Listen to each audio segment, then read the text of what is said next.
bisa. Ntar saya share dulu lah.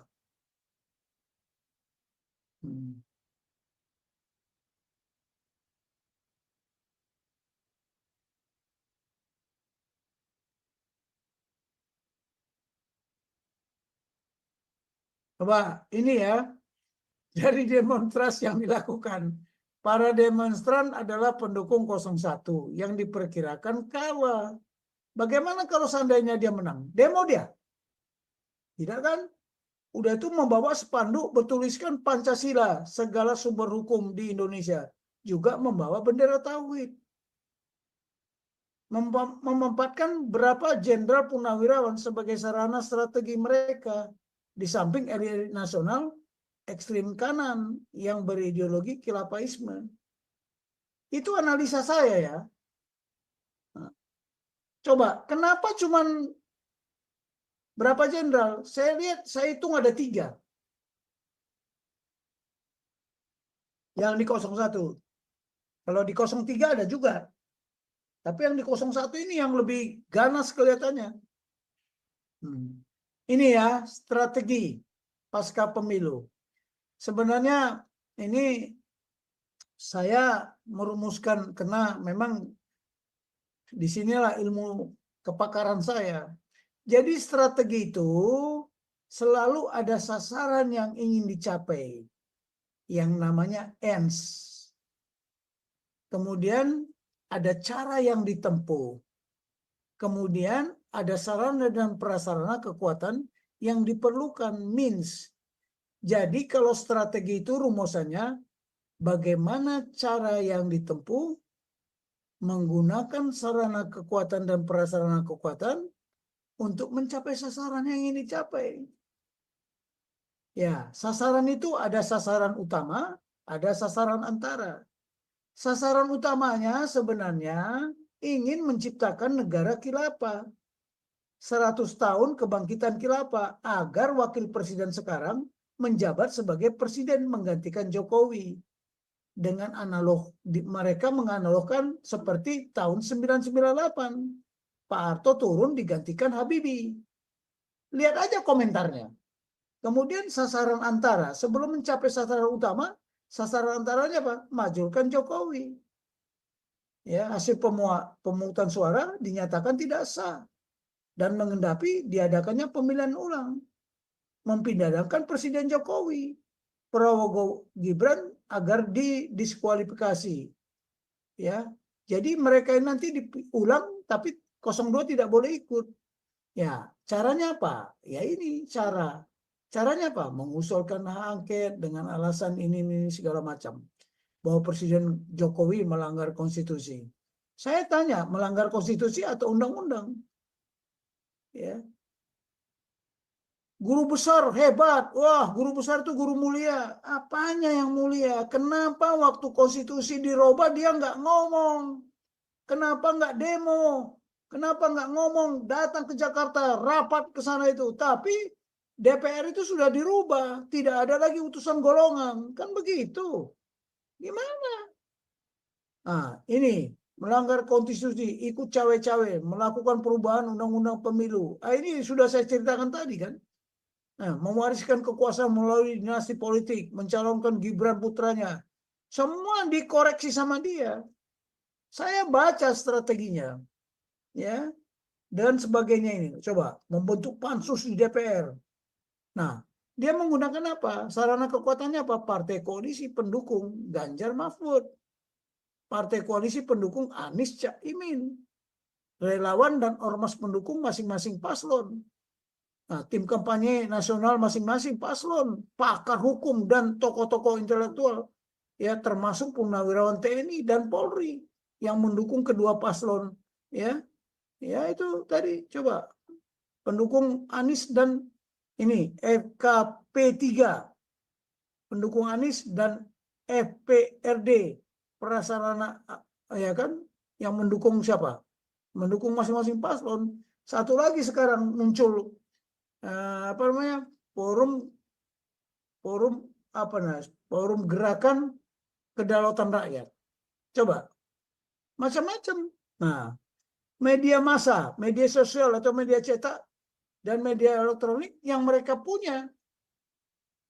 Ya, coba ini kita mulai berpikir ya. Ya ini strateginya mereka. Nah, seperti Prabowo, paslon dia. Dia hanya bermain seperti ini, yakin kemenangan yang sudah dicapai, ya kan, tetap dipertahankan dan dikembangkan. Hargai pendapat tim paslon 2 dan paslon 3. Ya, jaga kepercayaan rakyat terhadap pemerintahan. Ya, mengawal hasil real count yang dilakukan, mengumpulkan data-data kecurangan ya yang dilakukan oleh paslon 1 dan nomor 3. Ya, menyiapkan tim counter reaksi terhadap semua aksi dari paslon 1 dan 2 dan 3. Merangkul pihak lawan. Kalau mau, kalau nggak mau ya udah memberi kesempatan untuk melaksanakan hak angket. Ya, menunggu, bukan tidak memberi kesempatan, menunggu hasil real count yang akan diumumkan pada tanggal 20 Maret ini, malam ini. Nah, sedang sarana kekuatannya dia prasarana kekuatan media massa, media sosial, media cetak, dan media elektronik juga. Tim kampanye nasional, Prabowo Gibran, pakar hukum dan tokoh intelektual juga, termasuk Purnawan TNI dan Polri yang mendukung. Cuman saya di luar garis lah, ya saya offside sudah. Saya tidak ikut-ikutan, tapi kita menganalisa karena Zoom ini merupakan peluang juga media massa. Kita kan mendukung yang benar, yang nggak benar tinggalkan saja. Nah, nanti kita akan membahas juga bagaimana kita mengawal pemerintahan ini agar tidak keluar dari rel konstitusi dan ideologi Pancasila. Ya, kita buatlah. Nah, inilah strategi. Jadi dua-duanya bermain strategi. Tapi mereka caranya kasar gitu loh. Nggak halus.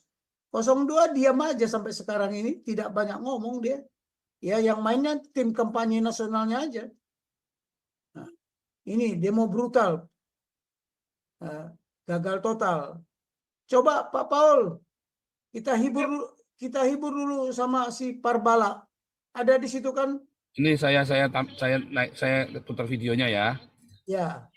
Yang Ibu Banteng ngamuk ya. Ya. Jadi Pak Toping ada aja nanti ini. Nanti Pak Toping dijemput sama Banteng loh, Pak. Kalau nggak apa-apa, saya udah 70 tahun. Saya dibunuh pun hari ini saya siap. Ya. Coba tayangkanlah itu. Nanti Pak Toping dijemput Banteng loh, Pak. Terancam gagal dilantik.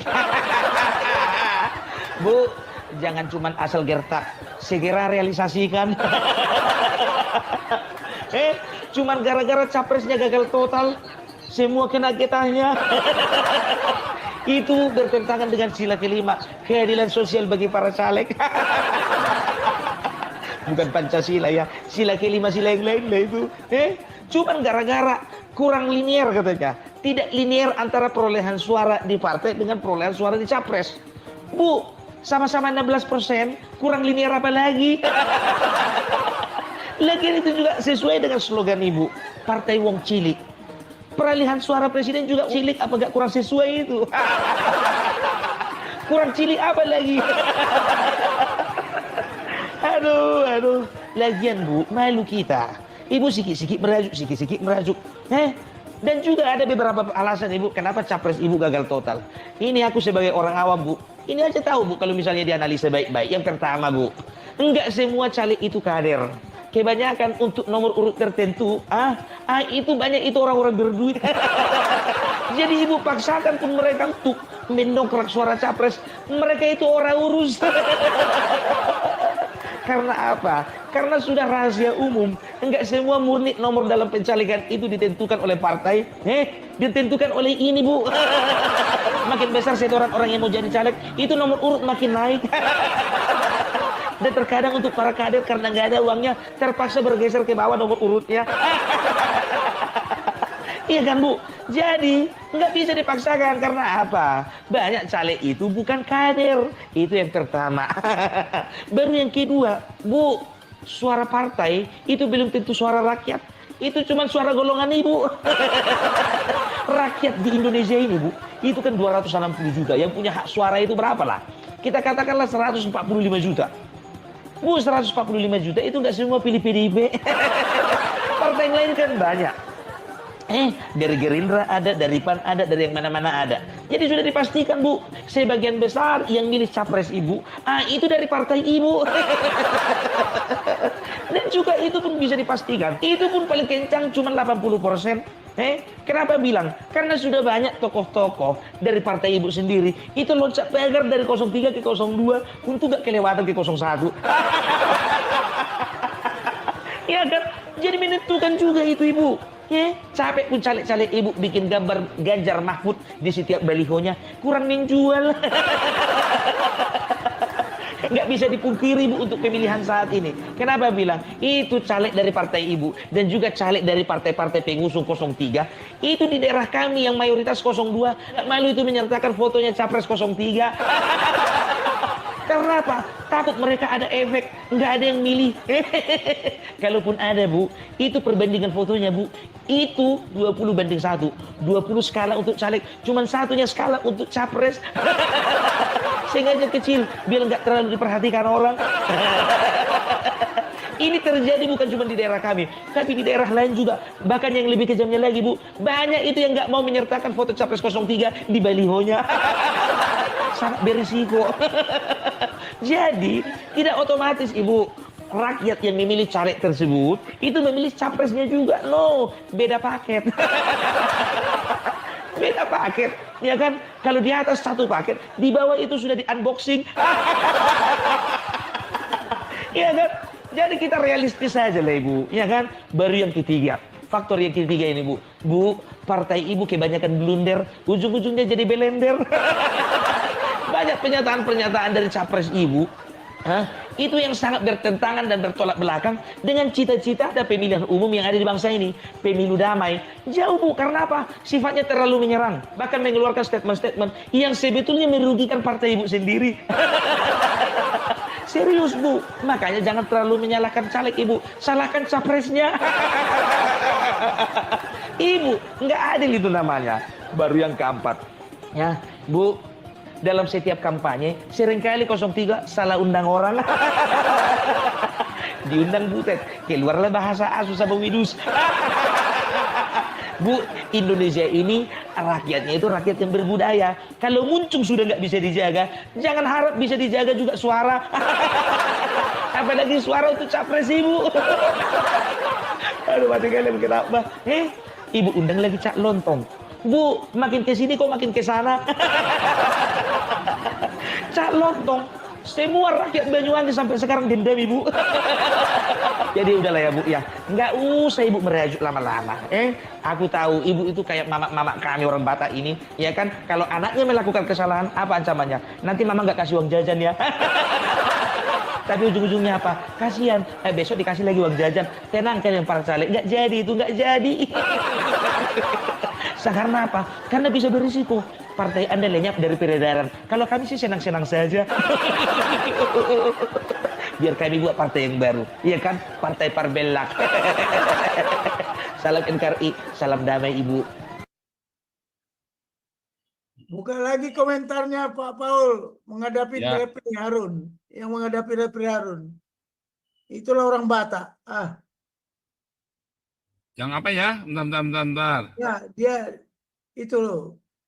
Refli Harun kan ada Refli Harun dia apa itu? Yang demo brutal ini ya? Ya, selain dari Nenek Tarwiyah dan juga Fritz Alorboy.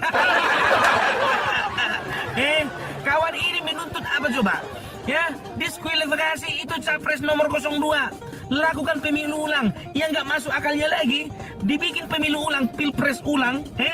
Cuman 01 sama 03. Kau. Karena suara 02 paling besar, jadi 01 sama 03 mau dibikin pemilu ulang. Bilang aja bukan pemilu ulang, pemilu putaran kedua, mencari juara kedua. Itu kan cocok kawan. Ago ya emang, kalau berani kau jangan cuma pilpres diulang, pileg juga diulang lah. Kalau kami sih masyarakat ini senang-senang saja, senang kali pun. Kenapa bilang 2 kali kami dapatan serangan pasar? 2 kali dapatan pakai sembako dari caleg. Aturannya dapat minyak goreng sekilo jadi 2 kilo. Apalagi meningkatkan UMKM. Karena apa? 2 kali kenyang usaha percetakan, baliho nambah. Belum lagi baju partai, baju caleg, terbendera-bendera atribut partai, termasuk juga kartu nama. Belum lagi berdoa kalian, kalau kayak kami tim sukses 2 kali kenyang. Dapat 2 kali uang masuk. Itu makanya aku bilang, kalau kami sih senang-senang aja. Paling yang pusing caleg, kalau kami nggak kami pikirkan itu. Pusingnya caleg, pusingnya lah itu. Kalau kami apalagi tim sukses ini, caleg boleh gagal, tim sukses tetap sukses. Kan itu prinsip tim sukses. Kalau kami masyarakat ini nggak ada yang perlu kami pikirkan, biarlah itu menjadi pikiran para caleg-caleg. Apa nggak pikiran bro? 2 kali pengeluaran. Kalau permintaan kami bukan cuma pemilu ulang, kalau perlu daftar ulang, biar repot sekalian.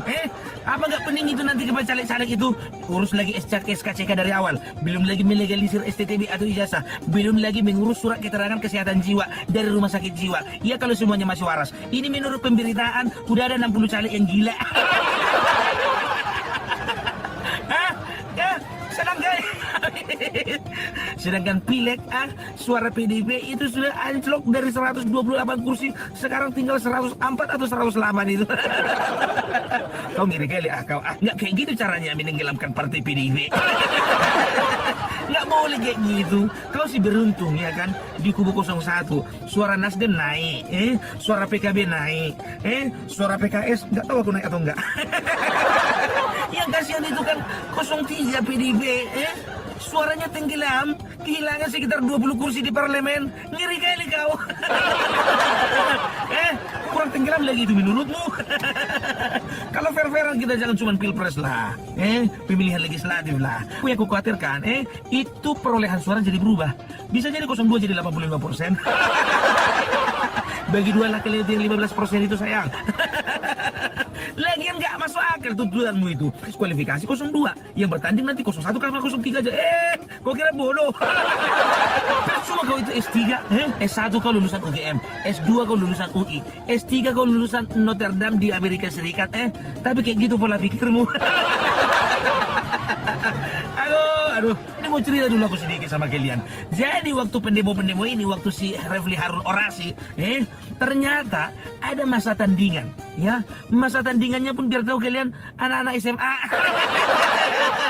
Itu artinya apa? Nggak level kau sama pemerintah, kau levelnya sama anak SMA. Itu satu tamparan keras sama kamu itu. Kau S3, tapi masa tandinganmu kok anak SMA. Udah kelihatan kualitasmu kan? Banyak sekarang orang S3 tapi kualitasnya SMA. Tapi banyak juga anak SMA yang kualitasnya S3. Itu dia. Sekarang apa lagi mau kau tuntut lagi? Pemilu ulang. Kau kira pemilu itu murah? 50 triliun itu biar tahu kau. Nanti kalau misalnya pemilu ulang contohnya, 01 tanding sama 03. Menang contohnya 03. Minta ulang lagi kau. Bikin jengkel aja manusia-manusia kayak gini. Aduh. Ini mau kalian ajukan pula 15 tuntutan kepada pemerintah. Jangankan 15, 100 tuntutan kau, ayo. Nggak akan didengar itu, nggak akan didengar. Kalian kiranya dari kemarin itu pemakzulan Jokowi, itu yang kalian elu-elukan. Sampai lagi bilang, kau juga salah satu yang mendorong supaya hak angket digulirkan. Bro, maaf ya, isu hak angket sudah redup. Apa? Ya, ternyata setelah dipikir-pikir dan timbang-timbang, nggak ada itu semua, ada 51% DPR yang mau menggulirkan hak angket. Tengok dulu, perhatikan dulu omonganku, perhatikan dulu. Bikin emosi aja kau. Dengar dulu, dengar. Nasdem itu sudah mulai merapat ke tengah-tengah. PKB juga sudah mulai merapat ke tengah-tengah. Itu dari 01, ada dari 03, itu P3 masuk ke tengah-tengah. Angket apa lagi yang mau kau harapkan? Udahlah, nggak usah terlalu banyak cerita lah, ya kan? Sekarang itu kalau kau mau demo aja. Nggak ada yang larang, apalagi ini bulan puasa. Demo lah kau sendirian. Jangan mengatasnamakan rakyat. Kau dikit-dikit rakyat, dikit-dikit rakyat. Rakyat yang mana? Rakyat yang 58% ini nggak kau anggap. Bikinlah pemilu ulang, tapi kau yang bayar. Kau kira enak-enak semuanya ngomong. Siapa bawa air itu? Kami. Enak kali kau. Kami udah menang. Ngapain pula kami bayar-bayar pemilu ulang? Kalau mau bikin pemilu kalian bikin sendiri. Kali 0103 itu yang tanding. Tapi memperebutkan apa? Presiden FIFA. Bikinlah. Tapi itu pun juga nggak akan diakui. Udahlah Refli Harun, fokus aja lah kau sama channel YouTube-mu. Followermu kan udah banyak, udah 3,14 juta. Udah lebih banyak followermu daripada yang demo. Jelas, dari YouTube kau bisa gajian kau tiap bulan. Ini ikutan demo kau udah panas, belum lagi kau bayarin minum orang itu. Kalau misalnya dari YouTube kan udah jelas penghasilanmu. Ini ndak yang kau perbincangkan, perjuangan untuk rakyat. Dan juga ada isu-isu yang mengatakan bahwasanya demo ini harus sama seperti demo tahun 98. Beda bro, beda jauh. Tahun 98 itu basisnya adalah kekuatan rakyat. Kekuatan rakyat bergabung dengan kekuatan mahasiswa, dan itu gaungnya terdengar sampai seluruh Indonesia. Basisnya itu adalah penderitaan rakyat. Itu disebabkan karena kediktatoran presidennya. Kalau kalian itu kan basisnya bukan penderitaan rakyat, tapi penderitaan Capres 01. Kenapa? Menderita kalian, menderita capresmu. Enggak juga tuh capek-capek kalian demo. Tahu kalian capres kalian main TikTok. Ku tengok itu, ku perhatikan itu, udahlah. Capek kalian, sedangkan capres kalian menerima gift-gift dari pendukungnya di TikTok. Udahlah, stop lah kawan, nggak ada lagi itu ya. Udahlah, selesailah semua, selesai, oke? Jadi jangan lagi ada pemecah belah di antara kita, Udah selesai semua pilpres, selesai semua pileg, Udah nggak ada lagi 01, 02, 03. Yang ada itu hanya persatuan Indonesia. Ayolah saling berangkulan lah kita, bergandengan tangan lah kita untuk Indonesia lebih maju, ya kan? Salam NKRI. Ya kan? Salam Perbelak, salam NKRI. NKRI harga mati, Prabowo Subianto tetap di hati. Ada aja nih orang. Lanjut Pak Tobing. Ya, jadi beginilah. Satu orang ini aja cukup untuk menghadapi orang itu semua. Ya, kalau dari kacamata strategi. Jadi, ya itulah komentar saya malam hari ini. Sekarang udah jam berapa ini? Ini jam 10:30. Oke, mungkin masih ada yang mau ini saudara, boleh ya? Ya. Ini ada siapa nih mau resen? Silakan.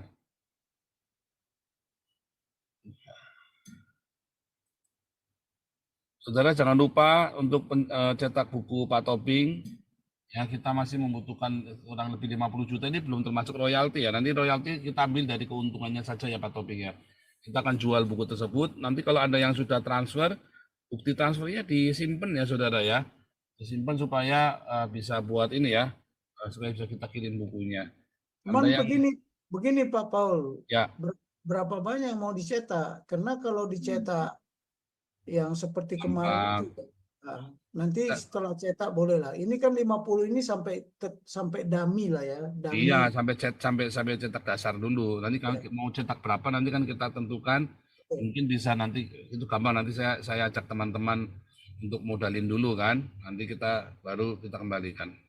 Kemudian gini Pak Paul, saya barusan 2 hari yang lalu saya ditemuin ada orang Korea pengen ketemu sama saya.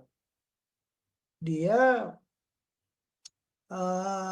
punya kemampuan membuat pabrik pupuk ya di Korea sana. Nah, pupuknya itu lebih bagus dari pestisida. Ya. Tidak ada racun. Kemudian hama pun memakai pupuk ini takut.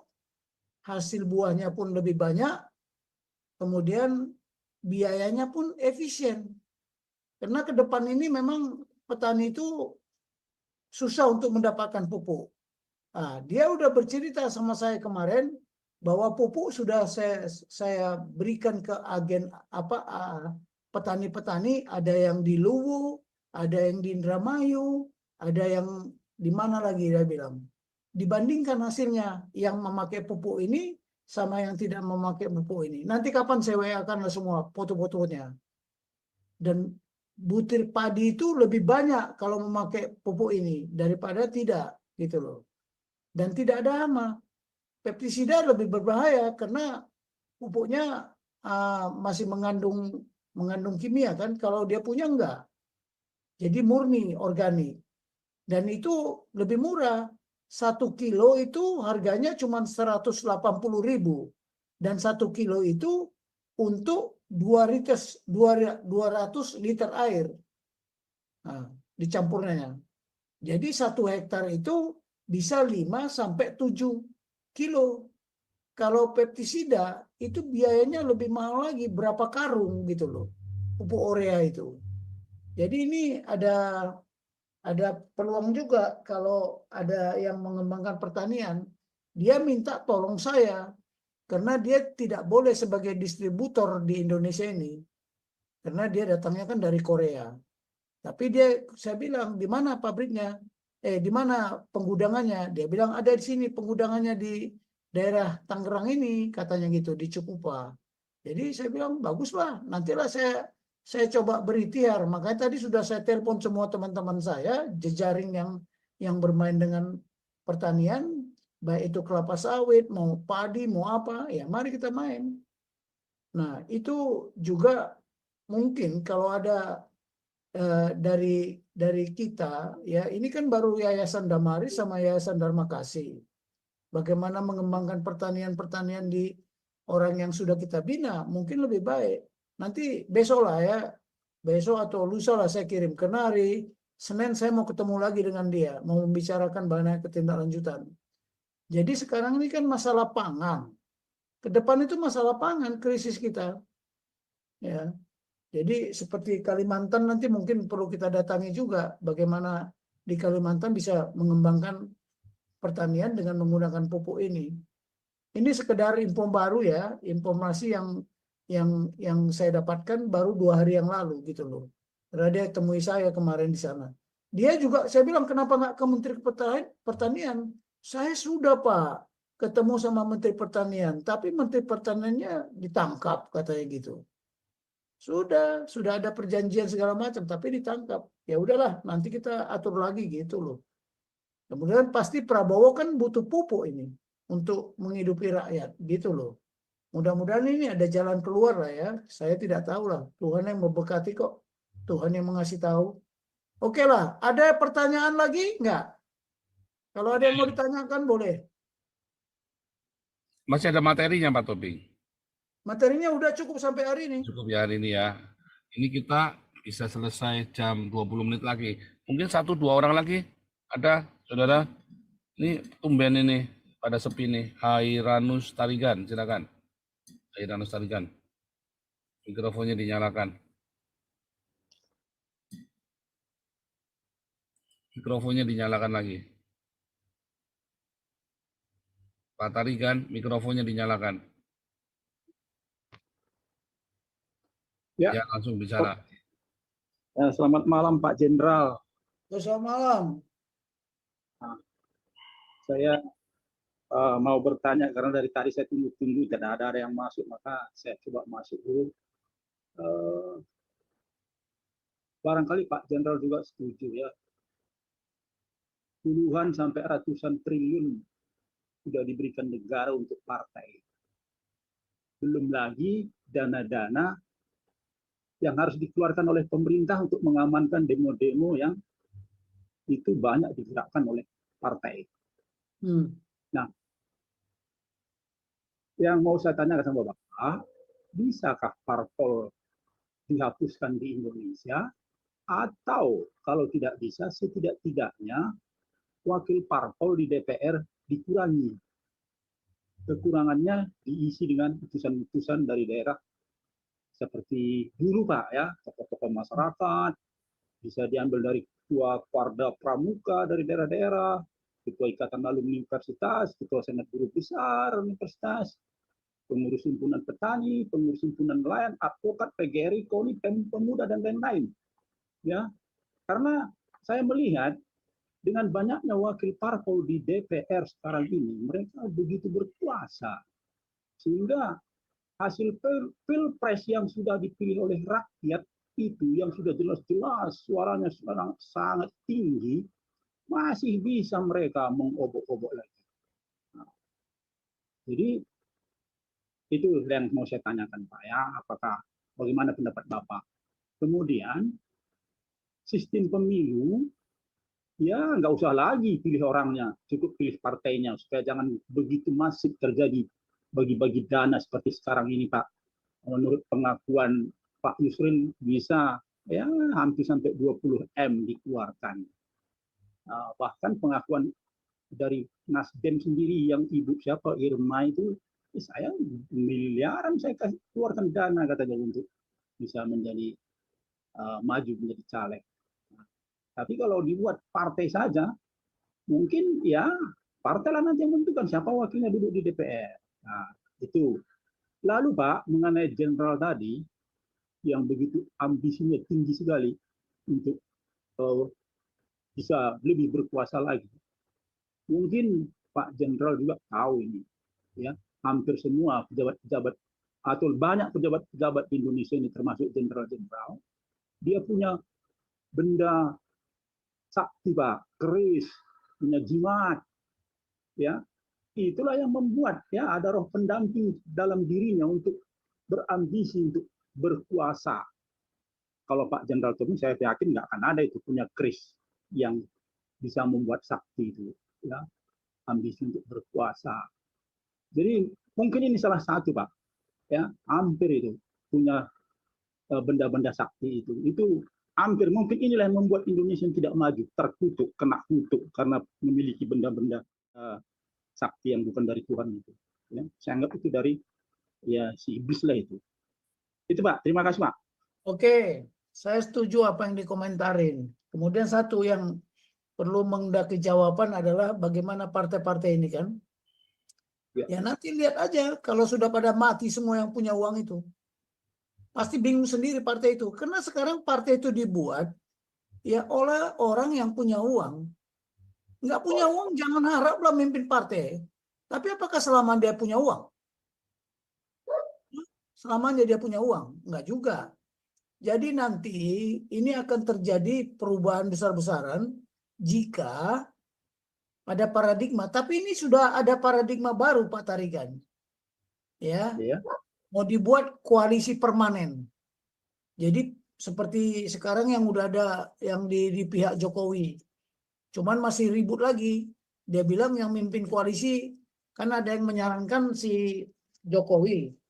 Tapi ada yang menyarankan kenapa nggak Erlangga aja sebagai partai yang memiliki suara terbanyak gitu loh.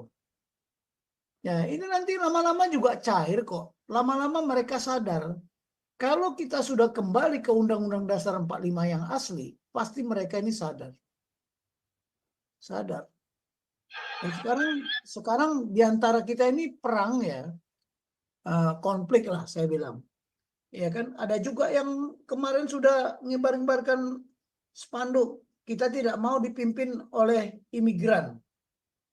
Maksudnya si Anies itulah, ya kan, karena dia imigran dari Yaman, kan gitu. Ada juga udah mau komentar. Jadi nanti ini memang konflik ini panjang ya, karena 26 tahun mau dirubah pakai telapak tangan memang agak sulit. Ya kecuali kalau pemimpin-pemimpin partai ini mau apa namanya sadar dia bagaimana untuk memberikan wawasan kepada generasi muda kita ke depan. Karena mereka ini pasti pada mati lah, nggak akan mungkin sampai tahun 2045. Nah, ya kan belum tentu yang kaya itu tidak habis semua. Makanya sekarang kan sudah mulai pelan-pelan ya. Kelihatannya nanti cair kok itu. Sekarang kan parliamentary threshold juga udah mulai diobok-obok, ya kan? Tidak bisa lagi PDIP bergaya kan harus 20% karena dia merasa dia paling banyak. Tapi udahlah. Jadi sekarang kalau saya lihat kata Bu Irma itu kan bahwa negara kita ini harus check and balance. Harus ada oposisi. Tapi oposisi yang bagaimana yang cocok buat Indonesia? Apakah cocok oposisi yang seperti dilakukan di Barat atau di Inggris? Tidak, musyawarah untuk mencapai mufakat itulah yang digunakan. Nah, kita kalau kita tidak ada di parlemen, kita juga boleh menjadi oposisi, tapi oposisi jangan hanya bisa mengkritik. Tunjukkan solusinya bagaimana. Itu. Jadi cobalah, kita banyak kok, saya juga heran ya, banyak kita jenderal-jenderal, banyak kita tokoh-tokoh elit. Marilah kita bicarakan. Bagaimana sih supaya pemerintahan ini berjalan di dalam rel konstitusi, tidak boleh keluar dari rel konstitusi. Ya. Sekarang coba lihat. Kita udah berapa tahun dari 78 tahun merdeka, Menjabarkan konstitusi aja nggak ada yang tahu. Tidak ada yang tahu. Saya lihat dari program-programnya mereka itu nggak ngerti deh. Nggak ngerti. Saya beritahu aja ya, di konstitusi kita itu, di amanat pembukaan itu ada perintah yang harus dilaksanakan. Utang pemerintah ya untuk menjamin perintah itu dilaksanakan. Cobalah ya, satu aja perintah yang ada di konstitusi. Ada 5 perintah di sana, tapi satu, melindungi segenap bangsa Indonesia. Tahu nggak dia menjabarkan itu? Bagaimana melindungi bangsa Indonesia? Itu baru cara. Kalau di dalam strategi, caranya melindungi segenap bangsa Indonesia. Kalau yang cara Tuhan, bagaimana melindungi umatnya, manusia. Nah, itu kan diperlukan pengorbanan, diperlukan, banyak sekali lah. Kita harus jabarkan. Ya, seorang pemikir strategi atau seorang politikus, apakah dia pemerintahan, apakah dia institusi negara, ya itu harus menjabarkan sesuai dengan profesinya, sesuai dengan fungsi, tugas, dan tanggung jawab kewenangan dia. Saya kasih contoh ya, melindungi segenap bangsa Indonesia. Di situ ada tugas. Kalau di dalam pelajaran strategi yang saya terima dari negara-negara barat, ya, melindungi segenap bangsa Indonesia dari ancaman apa? Ancaman banyak sekali.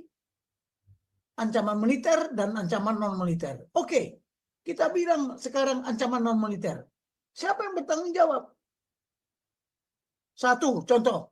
Bagaimana melindungi bangsa Indonesia ini, segenap bangsa Indonesia, dari wabah penyakit?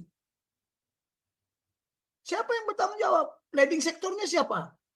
Arti sektor yang terdepan siapa? Ya Menteri Kesehatan. Dokter-dokter, sektor supporting sektornya siapa, yang pendukungnya siapa, itu harus dijabarkan berapa biaya yang harus dikeluarkan. Apakah kita ada kemanusiaan adil yang beradab di situ, dibiarkan aja lah yang sakit-sakit itu pada mati, kan begitu? Nggak bisa. Berapa dokter yang disiapkan, dokter apa yang harus, spesialis apa yang harus disiapkan? Wah, itu panjang ceritanya. Itu satu program sendiri. Ya, kalau saya punya keyakinan, kepercayaan, ya, Tuhan Yesus sudah menyampaikan itu 2000 tahun yang lalu. Waspadalah, apalagi akan ada saatnya bangsa melawan bangsa, kerajaan melawan kerajaan, wabah penyakit, bahaya kelaparan, bencana alam. Coba, sudah disebutkan, tapi kita tidak mau. Itu konstitusi kerajaan Tuhan, itu peringatan. Nah, sekarang tugasnya apa? Bagaimana menyelamatkan mereka, kan? Karena keselamatan ini sasarannya. Ya, kalau di agama dia kepercayaan saya, ya, bayangkan Tuhan Yesus sampai rela berkorban untuk menyelamatkan itu. Ya, tanah tadinya terkutuk karena darahnya sudah turun ke bumi. Tanah ini tidak terkutuk lagi. Sudah selesai semua. Tapi kita mengerti nggak melaksanakan perintahnya selanjutnya? Banyak perintahnya lagi. Di konstitusi itu banyak tugas. Sekarang tugas ancaman non-militer itu banyak sekali. Ancaman non-militer, ancaman militer ada. Banyak lagi ancaman militer. Ya. Dengan caranya masing-masing. Sekarang kita ini udah diadu-adu. Ya, karena bangsa Indonesia memang gampang diadu domba. Dia hantam mindset kita. Nanti kapan saya tayangkan di sini? Mengapa kita ini hancur? Segala macam ini. Ini nggak tahu. Ini perbuatan negara luar. Tapi kita tidak berdaulat. Mau apa dibilang? Nah, saya juga ikut ya cawe-cawe seminar. Udara kita ini aja nggak kita kuasai kok sepenuhnya. Kenapa? Nggak punya kemampuan. Ya, kita kira kita hanya perang di darat, perang di laut, perang di udara. Orang udah sampai ke space, ruang angkasa. Apapun yang kita lakukan ini dengan 3 kekuatan ini tidak ada arti apa-apa. Orang dia mainnya di angkasa kok. Ini contohnya ya, belum lagi memajukan kesejahteraan umum. Gimana Anda memajukan kesejahteraan umum? Coba. Sampai sekarang berapa yang miskin? Coba lihat, itu begitu ada antri beras, banyak sekali yang mengantri beras. Berjam-jam dia tahan, coba. Tahan antri beras. Tapi nggak mau nanam padi. Nggak mau nanam arah. Bayangin aja, gara-gara cabai aja kita sudah jadi melarat. Cabai bisa sampai 100 ribu 1 kilo. Pernah kejadian nggak? Pernah. Padahal kalau mau tanam cabai di depan rumah bisa kok. Kena malas. Nah, bagaimana mencerdaskan dia? Siapa yang tanggung jawab seperti ini? Nah, itulah makanya menata negara itu gampang, bukan kayak si Refli Harun. Ketatanegaraan, bukan. Menata negara, beda. Itulah negarawan. Negarawan itu harus ahli menata negara. Bagaimana menata negara ini? Ruang udara ditata, daratan ditata, laut ditata, apalagi space ditata. Ya, mana ruang untuk kesejahteraan, mana ruang untuk keamanan, mana ruang untuk pertahanan. Nggak tahu. Sampai sekarang kalau Pak Arianus cek, mana konsepnya? Tunjukkan ke saya. Nggak ada. Beli senjata. Tahu nggak? Kalau kita mau beli senjata, alutsista, atau mengadakan alutsista, atau menciptakan alutsista, tata ruang pertahanannya dulu. Sama kita kalau membangun rumah. Kan desainnya dulu. Bukan ucuk-ucuk beli besi, beli semen, beli pasir, beli genteng, beli apa segala macam. Oh enggak, mubazir. Nah ini tidak ditata. Ya, saya hanya berharap ya Prabowo ini bisa menata itu. Karena itu adalah ilmu militer. Ilmu militer. Saya beritahu ya, bukan saya karena seorang militer, saya tahu semua itu. Tidak semua militer tahu. Saya beritahu, tidak semua militer tahu. Saya sudah umur 70 tahun. Siapa generasi berikutnya yang mau diwariskan? Nah, Prabowo adalah seorang militer. Ya mudah-mudahan dia bisa menangkap nanti. Ya, coba contoh ini. Saya nggak ngerti ya, saya belum pernah ke kantor saya lagi ya. Saya sebenarnya udah pengen ke kantor saya lagi, pengen tahu apakah staf operasi sudah membuat rencana menghadapi kontingensi. Kontingensi itu darurat, krisis. Ya, kalau terjadi, udah ada rencananya nggak? Karena saya lihat rencana itu dibuat, kemudian harus dilatihkan, harus diuji coba, baru siaga. Karena dulu saya Paban Siaga yang mengatur kesiapsiagaan TNI Angkatan Darat, Angkatan Laut, dan Angkatan Udara. Ya, termasuk Kopassus. Jadi ya think tanknya itu ada di saya, di kantor saya dulu. Ya. Tapi inilah, saya lihat kok adik-adik ini kayaknya seperti kurang care, kurang peduli. Gara-gara apa? Gara-gara undang-undang TNI itu yang membonsai mereka. Akhirnya banyaklah mereka seperti jarum jam. Alah, udahlah, tahun ini saya lenan 2, 4 tahun lagi saya lenan 1. Jadi seperti jarum jam. Ya, sebenarnya harus kompas. Kita mau ke arah kemana? Sudah benar nggak arahnya? Itulah Pak Arianus. Jadi kalau mengharapkan bubar seketika ini, ya kesadaran elit politik, bagaimana saya bisa menyadarkan mereka? Ya, ini orang Indonesia sudah terbentur baru sadar. Itulah. Kalau dikasih tahu, itu kan menurutmu. Nah, tapi kalau sudah datang banjir umpamanya, udah datang apa, baru dia tahu. Saya dulu di Badan Nasional Penanggulangan Bencana diminta menjadi komandan kontingen setiap ada latihan bencana di luar negeri. 4 kali, bayangkan. Saya militer, diminta ke Panglima, oke, saya ikut. Tapi ketika saya mau dipindahkan ke sana, tidak dibolehkan. Bagaimana BNPB membuat rencana kontingensi? Banjir, rencana kontingensi gempa, rencana kontingensi tsunami. Loh, itu enggak di rencana kontingensi akibat perbuatan teroris umpamanya, akibat perang. Itu kan harus ada ilmunya. Sementara kita tidak. Pokoknya aku dapat jabatan, duduk-duduk, terima gaji, terima fasilitas. Tapi apa yang dibuatnya? Nggak ada. Masuk jam 7, pulang jam 4. Gitu aja. Rutinitas saja. Tidak punya visi.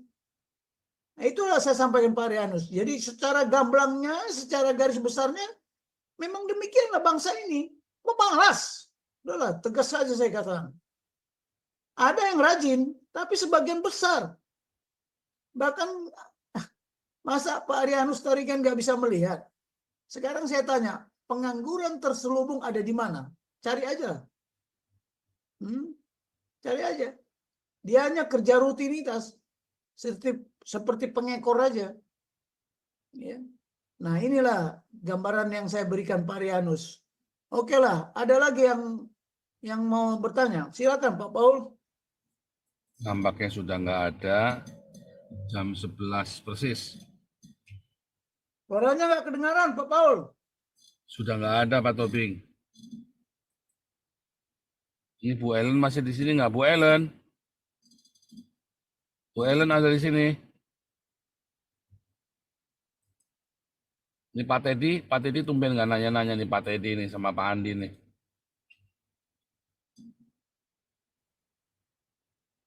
Pak Paul nggak kedengaran suaranya.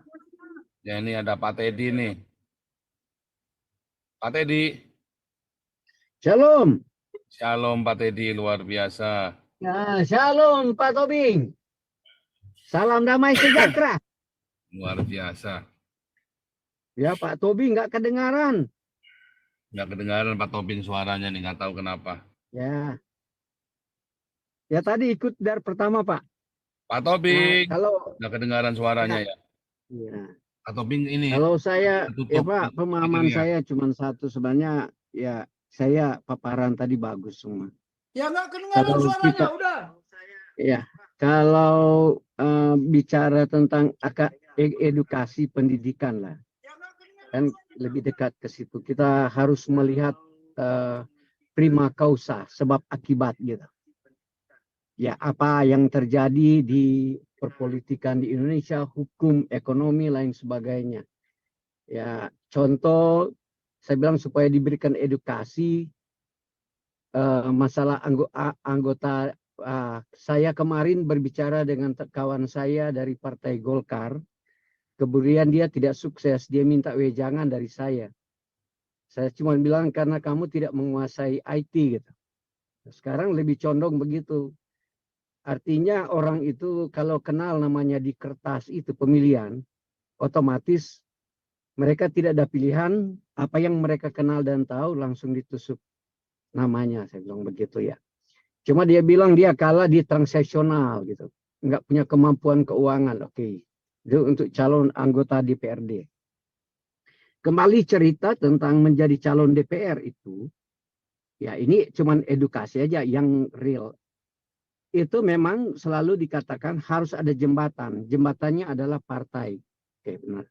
Tapi setelah partai memberikan peluang kepada dia, kemampuan dia mengsugesti pemilih-pemilih yang ada di daerah sekitar situ. Berarti seorang anggota dewan itu dipilih oleh rakyat. Kemarin teman saya dia bilang, Pak Teddy, saya cuma 4.000 something yang memilih saya. Tidak representatif, harus 12.000. Ya, katanya. Ya, jadi pertanyaan bagi kita, kalau kita menjadi seorang anggota DPR, logikanya itu dipilih oleh rakyat. Ya, berarti kalau dia melakukan sesuatu, apakah dia menjadi anggota DPR sebagai hal transaksional atau dia menggunakan cara apa aja, ya tentunya yang kita salahkan si pemilih, bukan orang itu. Ya, kalau jujur ya, karena 14.000, 14.000 orang itu yang harus memilih dia menjadi anggota dewan. Begitu juga beberapa partai-partai di tempat lain, kayak Gerindra, kayak PDI, ya banyak anggota PDI, umpamanya contoh barangkali ada 10 yang tidak lolos DPR itu karena dia kalah di daerah setempat, berarti dia di rakyat tidak memilih dia. Ya. Artinya di dalam hal ini kita ada pendidikan politik bahwa menjadi anggota MPR DPR itu bukan otomatis ditunjuk orang untuk jadi anggota DPR MPR. Artinya dia ditunjuk rakyat. Nah, inilah bagian dari pendidikan politik. Kemudian kita bicara kenapa ada kekisruhan di dalam pemilihan umum tahun ini. Kita lihat sebab akibat sebagai pendidikan politik. Jika begini maka begitu gitu.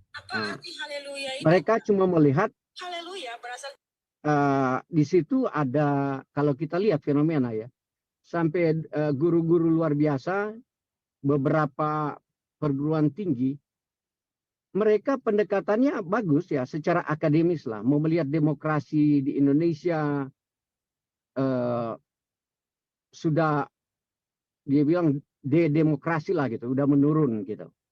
Baru mereka analisa gitu, umpamanya bagaimana Jokowi ya menggunakan siapa, orang Manado bilang kaulengnya menjadi ketua MK gitu.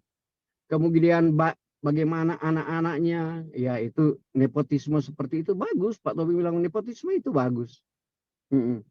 Ya itulah yang saya dilihat dari pandangan itu. Kita belum masuk ke hal-hal lain ya. Kita lihat yang saya bilang sebab akibat. Kenapa orang ini berontak? Karena mau melihat mereka tidak barangkali tidak setuju lah kalau anak saya menjadi wakil presiden gitu. Tidak setuju lah kalau calon saya ini nanti menjadi ketua Golkar. Tidak setujulah kalau si kedua ini menjadi bupati di tempat itu, wali kota di tempat, atau menjadi gubernur di Jakarta.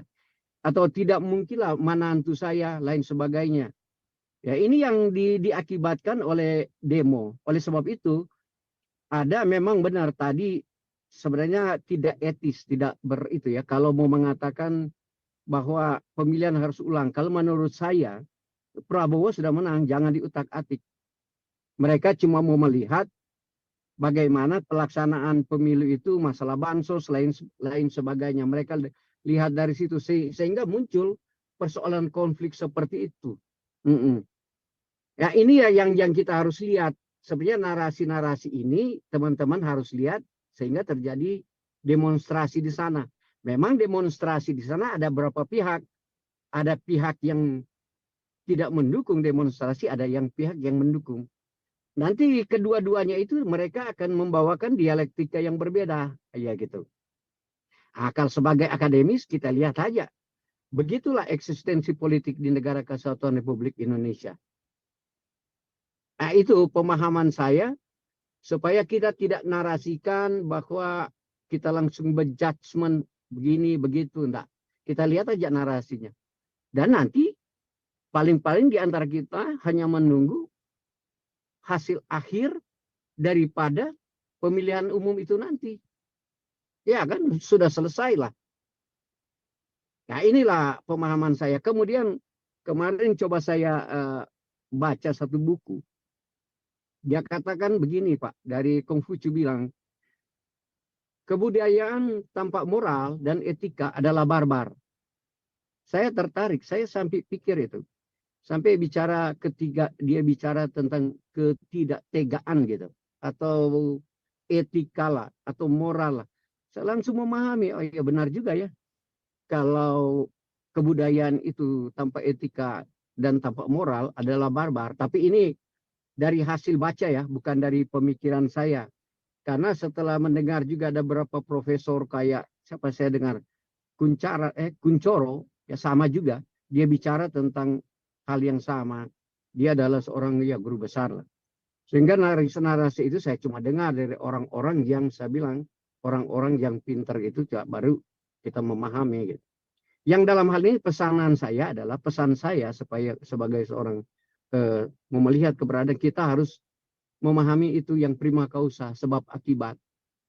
Nah nanti dari sebab akibat ini waktu Pak Tobing narasikan, kita akan mendapat pendidikan. Oh beginilah sistem politik di Negara Kesatuan Republik Indonesia. Atau tadi kita mau bicara tentang persoalan angket, persoalan apa lagi ya, banyak.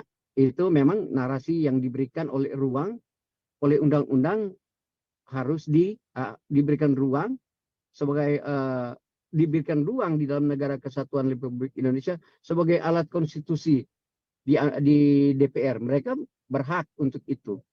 nanti hak-hak seperti itu, nah marilah mereka buktikan secara realitas benar atau salah dalam proses berdemokrasi. Ah, itulah makna berdemokrasi. Kita menyampaikan pendapat, ya apa aja yang kita pertanggungjawabkan di dalam tadi musyawarah mufakatnya itu. Nah, kan bagus sekali kalau Pak Tobing bilang selalu harus dalam konteks musyawarah mufakat. Semua musyawarah mufakat itu kalau kita bicara ekonomi, kalau terjadi ketimpangan, nah masuklah dalam dalam narasi musyawarah mufakat. Kalau ada ketimpangan dalam pemilihan umum, terjadi kesalahan, masuklah dalam ranah musyawarah mufakat. Kalau terjadi masalah hukum, masuklah ke ranah itu. Politik juga begitu, masuk di musyawarah mufakat. Ya, nah, itu yang benar-benar sangat luar biasa. Nah, inilah yang memberikan pendidikan bagi kita. Nah, kita lihat aja, begitulah demokrasi di Indonesia. Ada demo, ada lain sebagainya. Kemudian kita ada alat-alat kekuasaan di dalamnya. Ada legislatifnya, ada eksekutifnya, ada yudikatifnya. Kemudian kita lihat ada institusi-institusi perguruan tinggi. Kemarin juga ada institusi-institusi, beberapa institusi dari pensiunan militer, Polri, PSN, ASN. Nah, dari kelompok-kelompok inilah kita lihat, oh ini ada kelompok ini, ada institusi ini lagi yang tidak menyetujui yang bukan tidak menyetujui pemilihan umum, tetapi mereka mau melihat kenapa sih harus ada nepotisme seperti ini? Kenapakah uang 78 triliun itu digunakan untuk bansos? Nah, itu saling tumpang tindih. Nanti mereka coba musyawarahkan, mufakatkan itu apa benar atau tidak. Nah, inilah pandangan-pandangan saya, memberikan pandangan akademis. Kita ini tidak terlalu cepat untuk menjudge siapa yang benar, siapa yang salah. Artinya teman-teman ini mari kita belajar tentang keharmonisannya itu gitu. Mari Pak Teddy, sebagai pengetahuan bagi kita. Paul. Ya. Nah, terima kasih. Oke, dengar suara saya nggak? Nggak suara saya? Pak Paul, dengar nggak suara saya? Dengar, Pak. Dengar jelas, Pak. Dengar jelas sekali, Pak. Oke, saya tangkap dulu apa yang Anda sampaikan. Tadi Anda bilang, thank you. Dengar dulu. Dengar dulu. Kalau tadi kan Anda menyampaikan sebab dan akibat. Sebab dirubah konstitusi itu, inilah akibatnya. Kan udah saya jelaskan, saya bukan menjudgment ya. Tolong Pak Teddy begini ya. Ada tipe orang, dia realistis. Dia idealis, tapi tidak realistis. Karena sulit separkirnya. Ya. Ya, ada orang idealis, tapi tidak realistis. Itulah Anda. Kalau saya mengalami 2 kali saya caleg, tahu nggak? Tidak ada, itu udah terpengaruh yang namanya money politik. Saya caleg dari apa namanya? Dari kampung saya sendiri, Tarutung. Coba. Nggak menang, karena duit nggak ada. Nggak usah lah, saya idealis. Tapi saya nggak realistis. Karena uang itu perlu.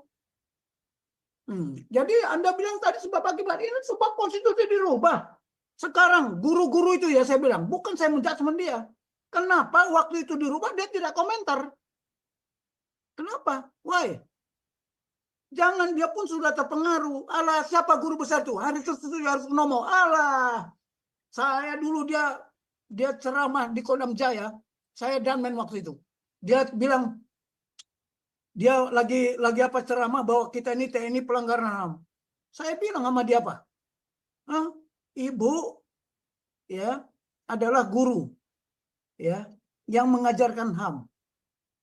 Membiarkan terjadi pelanggaran HAM adalah pelanggaran berat. Sekarang saya tanya, mahasiswa itu mensweeping tentara itu pelanggaran HAM enggak?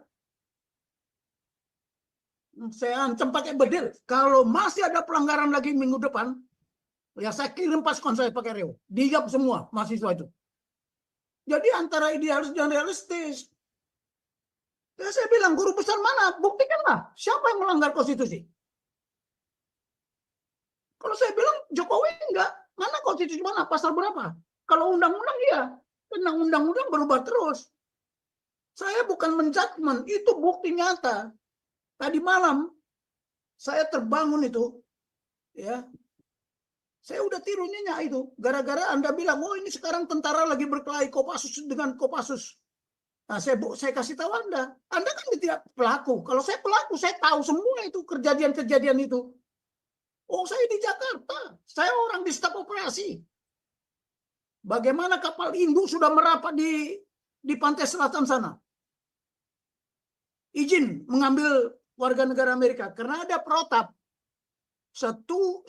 Kalau ada terjadi kerusuhan di Jakarta, semua orang Amerika harus kita kawal sampai ke Halim sana. Mereka menjemput pakai pesawat. Anda tahu itu? Mana tahu, Anda. Jadi saya bilang saya bukan menjudgment. Narasi saya tidak kemana-mana. Itu kan saya buktikan. Anda kemarin ngomong oligarki. Apa hasilnya? Saya nggak ikut kebetulan oligarki, tapi saya beritahu sama kau. Oligarki itu siapa? Seizin Tuhan, beritahu kau. Marilah kita ciptakan manusia. Ingat itu. Kau manusia nggak? Manusia. Mereka itu manusia nggak? Manusia. Biarkanlah mereka berkuasa atas ikan di laut, burung-burung di udara, yang di atas bumi dan di bawah bumi. Dia berkuasa sesuai dengan talentanya. Dia diberikan talenta. Talenta saya bukan seperti mereka. Mereka punya uang, punya banyak berkat. Talenta saya mengajar. Tapi bukan berarti saya mempengaruhi orang. Saya bicara benar. Panggil guru besar sini. Saya diskusi sama dia. Apakah benar konstitusi itu sudah dirubah apa tidak? Anda nggak tahu. Anda tahu nggak? Menjabarkan konstitusi. Itu perintah kok. Dasar negara kita itu adalah amanat pembukaan Undang-Undang Dasar 45. Biar kau tahu. Jangan bilang narasi saya nggak mendidik. Apa saya tidak mendidik? Mana yang salah? Coba kasih tahu dulu yang salah. Biar saya perbaiki. Saya menghargai. Tapi saya tidak mau dinarasikan yang lain. Apa? Coba. Aku tahu semua masalah TNI ini. Jangan tanya. Tanya apa aja. Tahu saya. Tapi asal jangan rahasia. Saya kasih tahu. Tanyalah. Tanya. 13 tahun saya di situ nongkrong. Ditambah lagi saya kapus Jansar 5 tahun. 18 tahun. Bayangin separuh hidup saya habis di staf operasi. Tanya. Kan kau punya saudara yang Manado itu. Tanya sama dia. Bagaimana sepak terjangnya Pak Tobing? Tanya. Itu ada si Lodewijk Paulus, Sekjen Golkar. Ada si Lodewijk Pusung, ada Robi Toilan. Tanya semua Manado itu. Tanya. Jadi Anda selalu mau kompetisi tapi Anda tidak bisa memberikan narasi yang benar. Anda mengajak sebab akibat. Saya beritahu sebab dirubahlah konstitusi akibatnya seperti ini. Kalau ini tidak dikembalikan lagi, wah, negara ini nggak tahu saya kayak apa. Ya, bagaimana Prabowo ngasih makan gratis sama susu gratis? Kalau begini terus, konflik terus, nggak akan bisa. Tuhan memberitahukan, kenapa nggak sejahtera dulu baru damai? Damai sejahtera lah. Kenapa nggak sejahtera dulu baru damai? Anda mau bicara Bible sama saya? Ayo bicara. Mulai dari kitab Kejadian 1 sampai kita Wahyu. Ayo, sini. Saya nggak mau bicara agama di sini, tapi kalau Anda mau bicara sama saya, biar saya kasih tahu rahasia Tuhan itu. Tunggu dulu ya, kalau kasih tahu lah apa yang salah sama saya di sini. Kalau saya bilang guru besar pun salah. Saya berani mengatakan salah karena kenapa dulu waktu dirubah dia tidak mengoreksi. Dia ngomong Pancasila. Aduh, udah berapa profesor saya uji kemarin. Saya tanya, Bapak tahu nggak asalnya ideologi apa? Kenapa disebut ideologi? Kenapa Garuda yang kita pilih? Kenapa undang-undang seperti itu 4 alinea? Tahu nggak? Setiap alinea itu ada maknanya. Nggak tahu. Bahkan saya bilang, kenapa Garuda Pancasila itu kenapa kok di MPR itu hitam semua? Apakah itu yang benar? Tidak. Apa? Kau tanya guru besar sana. Atau suruh diskusi di sini. Undanglah. Jadi biar Anda tahu, saya bukan menjudgment. Saya mau meluruskan yang tidak benar. Karena kebenaran itu memerdekakan saya. Saya merdeka kok. Bebas. Tapi jangan kau coba-coba opik. Saya hantam kau. Saya hantam dengan ilmu lah. Mari kita bermain ilmu. Anda naikkan 1, aku naikkan 3 tingkat di atasnya.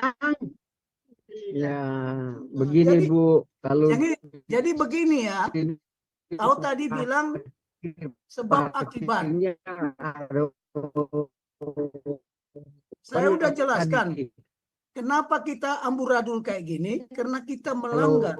Dapat kita di dalam 15 menit mau keluar, jangan dulu keluar dulu ya. Ya, saya lupa. Ini suaranya nggak kedengaran, Pak Paul. Saya selalu sama Teddy ini pasti nggak cocok, memang chemistry-nya mungkin. Tapi apa yang saya kasih tahu di Zoom-nya Pak Paul ini, Pak Teddy, orang pun akan ngoreksi saya, bukan Anda aja. Tapi siapa yang berani ngoreksi saya silakan. Saya bukan tidak mau mengkritik, tapi berikan jadi keluar. Kalau saya tanya, kau tadi ngomong sebab akibat. Apa sekarang ini akibat dari apa? Sebab apa yang mengakibatkan kita ini sekarang ribut terus? Utanya sama kau. Zaman Pak Harto dulu nggak ada ribut-ribut begini. Nggak ada ribut-ribut ini. Di undang-undang dasar, di konstitusi itu nggak? Presiden boleh dipilih kembali. Tapi presiden waktu itu Pak Harto mau turun, kenapa? Karena dia mandatar MPR. Kalau sekarang bisa nggak? Nggak bisa. Nggak bisa. Lihatlah perubahan undang-undang itu. Sekarang saya tanya sama kau. Apa dampaknya perubahan undang-undang dasar 45 itu? Bisa kau cari? Mana pernah kau baca? Kalau saya punya dokumennya lengkap di sini. Bahkan kita analisa. Ya, perubahan undang-undang dasar itu bukan bertambah baik amandemen itu. Kemarin ya, saya beritahu sama Anda. Waktu tahun 2016 ada program amandemen kelima. Tapi kenapa nggak jadi? Tanyalah ke MPR sana. Kenapa nggak jadi amandemen kelima? Besok ya, kapan Pak Paul, saya minta izin. Saya ambil dulu CD saya. Nanti kita tayangkan di sini. Saya nggak ngomong bohong. Ya, nggak ngomong bohong saya. Bahkan Garuda Pancasila yang di Gedung Nusantara itu saya bilang, di depan raja-raja itu, depan sultan-sultan. Ini kalau ada uang bapak-bapak raja-raja tolong diganti ini kalau bilang. Karena ini salah, tahu nggak? Anda nggak memperhatikan sampai gitu. Kalau saya sekecil-kecil apa sampai sekarang, sampai bisa saya bikin daftar itu loh, daftar pelanggaran DPR itu sama negara ini. Ya, jadi musuh kita yang terberat, Pak Paul, apa? Mengabaikan, menantang, melawan apa? Konstitusi. Itu pelanggaran yang terberat. Sebenarnya kalau di luar negeri yang melanggar konstitusi itu dipenggal kepalanya, tahu kau? Ini saya beritahu aja ya. Mari kita diskusi, ajalah saya diskusi. Kenapa nggak berani? Si Rosi, si Andi itu kenapa nggak? Aduh aja saja ke ILC sana. Berani? Alah. Anda tanya Rocky Gerung. Rocky Gerung kenal nggak Jenderal Tobing? Tanya sama dia. Kan kalian Manado, sama-sama Manado. Saya nggak pamer ya, tapi kalau Anda bilang saya menjudgment orang, oh tidak. Karena dia juga duluan menjudgment, kan nggak? Ada aksi, ada reaksi, tahu nggak? Kami orang Batak, saya beritahu, apa yang ada di mulut kami ini keluar dari hati kami. Nggak kami simpan-simpan. Kami durian, tahu nggak? Seperti durian. Di luarnya seperti apa? Berduri-duri, tapi kalau dibelah harum, tahu nggak? Bukan kedondong. Kalau kedondong di luarnya halus, di bawahnya kayak apa? Coba udah pernah makan kedondong nggak? Kalau nggak makan kedondong, besok aku kirim kedondong ke Amerika. Ya Pak Paul? Bagaimana Pak Paul? Ini orang katanya ahli Konghucu, Allah udahlah. Besok kita buka buku Konghucu. Di lemari saya itu ada buku Konghucu.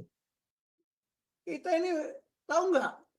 Saya tidak akan marah kalau tidak ada alasan. Itu di Bible pun tertulis. Jangan marah. Tidak diperbolehkan marah kalau tidak ada alasan. Karena tidak akan bisa masuk kerajaan surga. Ya, bisa diadili di majelis agama. Baca itu Matius 5 ayat 20, ayat 21, ayat 22. Ya. Tapi saya nggak suka. Jadi guru besar ini bukan mengayomi, maka ikut-ikutan lagi. Seolah-olah kalau guru besar bicara sudah diakui semua orang. Oh, enggak juga. Saya bukan muridnya kok. Jangan-jangan umur saya pun sama dia. Ya, saya mau bicara, ayo. Saya mau kok. Debat mencari kebenaran, boleh. Ya, Pak Teddy, saya maaf ya, bukan marah. Tapi jangan kau juga menjudgment saya kan. Anda menjudgment, tapi mulut Anda bilang tidak menjudgment. Ya. Ini kan masalahnya kan tim. Guru-guru besar, semua, seluruh Indonesia. Tidak juga bisa membuktikan Prabowo ya tetap Prabowo jadi presiden. Itu suara rakyat. Buktinya KPU mengumumkan dia yang menang. Kan tadi udah saya bilang, strateginya begitu. Jangan bilang nggak adjustment. Saya tidak menjudgment. Ada aksi, ada reaksi. Itulah hukum. Hukum yang berlaku di dunia ini ada aksi, ada reaksi. Ya, reaksi saya terhadap aksi mereka seperti itu. Kalau dia mau bikin lagi, reaksi, saya reaksi lagi. Itu karena Zoom ini untuk mendidik ya. Saya tidak mau menyelewengkan cara berpikir orang. Justru saya mau meluruskan mana yang tidak lurus. Coba Anda jabarkan dulu pembukaan Undang-Undang Dasar itu. Jabarkan dulu Pancasila itu. Bisa nggak Anda jabarkan? Nah, coba jabarkanlah. Kau ngajar oligarki.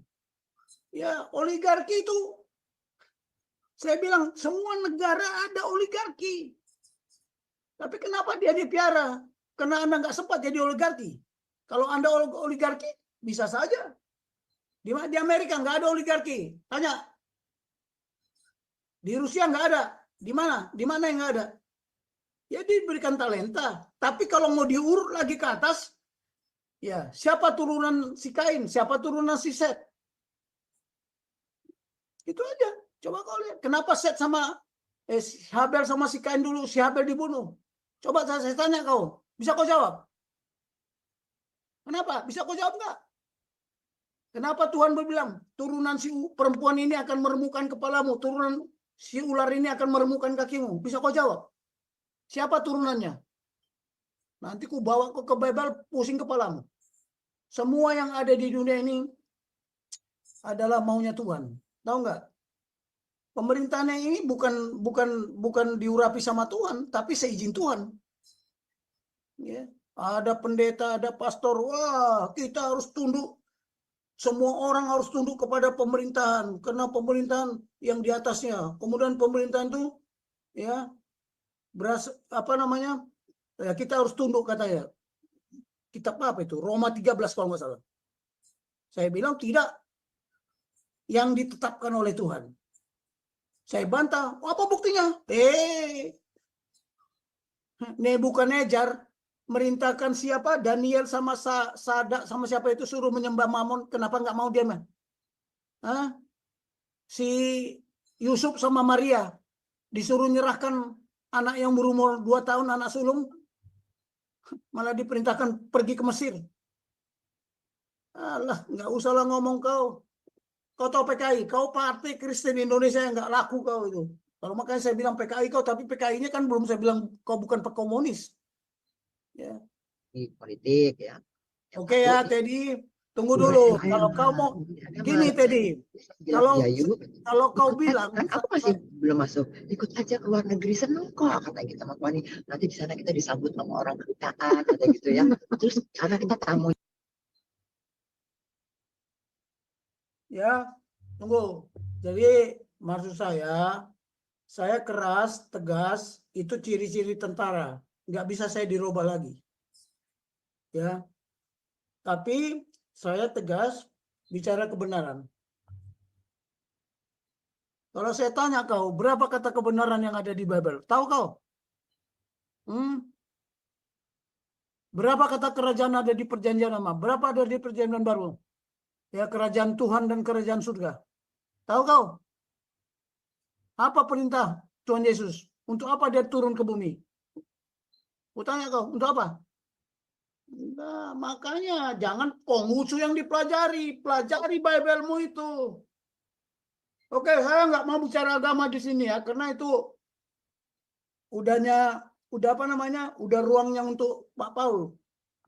Tapi saya bicara di sini diminta masalah Pancasila dan konstitusi. Siapa yang melanggar konstitusinya harusnya dipenggal kepalanya, tahu nggak? Tapi Indonesia lihat Pancasila, kemanusiaan yang adil dan beradab. Makanya masalah korupsi itu tidak bisa dibasmi-basmi ya kayak begitu. Dan korupsi itu tidak bisa kena habis itu. Sama dengan masalah pelacuran. Tahu nggak? Sejak dulu itu. Sama dengan teroris. Saya juga pelajari kapan sih teroris ini ada di bumi. Rupanya teroris ada sebelum negara ada, sudah ada teroris. Ya si Kain itulah teroris, biar kau tahu. Nah, kau bantah lagi tuh. Oh, saya judgement si Kain teroris. Dialah teroris pertama ya di muka bumi. Biar tahu Anda. Dan turunannya pun masih ada. Tidak mungkin akan bisa dibasmi. Ya itulah kerjaan kita. Sampai nanti dunia ini sampai akhir zaman. Ya. Itu aja lah Pak Paul. Ini udah jam berapa ini? Oke, nih Pak Teddy masih di sini Pak Teddy. Coba bantah Teddy. dulu lah. Pak Teddy. Pak Teddy.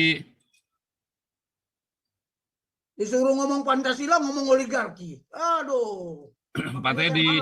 Oh, udah nggak di sini nih. Aku takut dia tuh. Saya mendidik Pancasila, jangan dia mengganggu-ganggu lah. Kalau yang ada, tanyalah apa, mengapa saya mengajarkan itu. Ini sejarah, saya wariskan sama anak saya nanti.